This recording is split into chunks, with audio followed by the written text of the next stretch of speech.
Like, I know we made a good piece of television. Like, I know that. And I know it wasn't because of the budget. It was because of the story. It was because of the heart. One of the good things that came out of the strike was these interim indie, this kind of preferential treatment towards interim indie projects. I went out and did one.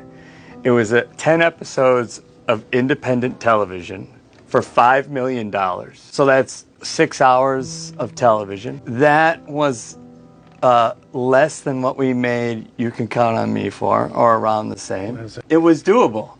I mean, it was a grind, and I haven't done that in a long time, but it was doable. And they were able to give the actors everything that Screen Actors Guild had asked for.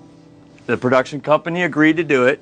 It wasn't like breaking the bank.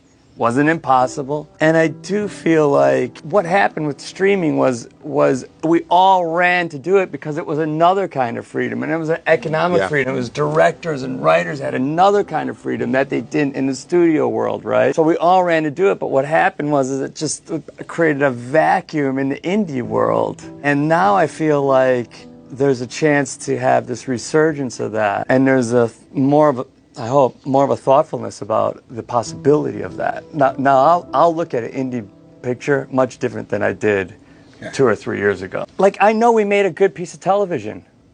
Like, I know that. And I know it wasn't because of the budget. It was because of the story. It was because of the heart. It was because of the commitment to it. And so you don't need to make a movie for $60-70 million for it to be good. You don't need that. I know that for a fact. And a lot of us come from that truth. I didn't mind working SAG low budget.